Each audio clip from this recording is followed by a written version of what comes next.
So at 13 years old, I had I had a kill list. And so, they used to do these rankings. It was Street and Smith basketball rankings. And I was nowhere to be found because I was like 6'4", scrawny, like 160 pounds soaking wet. So I was like 57 on the list. And so I will look at 56, 55, all the way up to number 1, who these players are, what club teams they played for. So when we go on an AAU travel circuit, I got to hunt them down, right? And so that became my mission in high school, is to check off every other person, all those 56 other names, hunt them down and knock them down. That was it. At a target. At 13 years old, I played the longer game because my game wasn't about being better than you at 13. It was to be better than you when the chips are really on the line. So when we played at 13, I would size you up and see what your strengths and weaknesses are.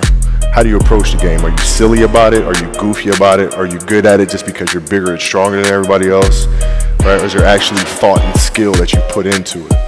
Right? And when I'd play to my weaknesses. I wouldn't play to my strengths. I played to my weaknesses. Because when you're playing summer basketball, there's so many games. So there's not a lot of skill work being done. So when are you going to get better? Right? When you're playing in competition situations, you're only playing to your strengths. Why? Because you want to win. Right? So what I would do, I was work on the things during those games that I was weak at. Left hand, pull-up jump shot, post game. Right? So I have a strategy. And so then fast forward to when I'm 17, and my game is completely well-rounded, and that player at 13 that I saw at 13 is still doing the same shit at 17. Now you got a problem. That's right. You got a problem. Quickness, I was quick, but not insanely quick. I was fast, but not ridiculously fast. Right? So I had to rely on skill a lot more. I had to rely on angles a lot more. I had to study the game a lot more. And but I enjoyed it though. So like from the time I can remember when I started watching the game, I studied the game, and it just never changed.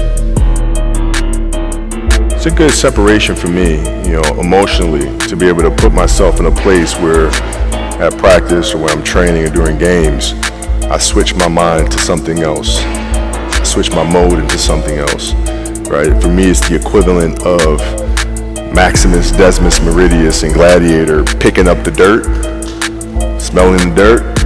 It's go time, right? So that was my mental switch. It was like an actor getting ready for a film. You gotta put yourself in that cage. When you're in that cage, you are that character. And then when you leave there, it's something completely different. But when I'm in that cage, bro, don't touch me, don't talk to me. Just leave me alone. It was, like for me, it's maybe it's a little like asshole of me or whatever, but whatever. He was trying to whisper encouraging things. I was like, I'm fucking fine. Okay, I shot 5 air balls on national TV in front of millions of people that cost us the series, and I'm 18. I'm fine, dude. So, you got to look at the reality of the situation. Like for me, it's not, you kind of got to get over yourself. Like, it's not about you, man. Like, okay, you feel embarrassed. You're not that important. Like, get over yourself. That's where you go. Get over yourself, right? Like you're worried about how people may perceive you, and like you're walking around and it's embarrassing because you shot 5 air balls. Get over yourself, right? And then after that, it's okay, well, why did those air balls happen? Got it. High school, year before, we played 35 games, max, right? Week in between, spaced out, plenty of time to rest. In the NBA, it's back to back to back to back to back to back to back. I didn't have the legs. So you look at the shot, every shot was online, but every shot was short, right? I gotta get stronger. I gotta train differently. The weight training program that I'm doing, I gotta tailor it for an 82-game season, so that when the playoffs come around, my legs are stronger and that ball gets there. So I look at it with rationale and say, okay, well, the reason why I shot air balls is because my legs aren't there. Well, next year they'll be there. That was it. Done.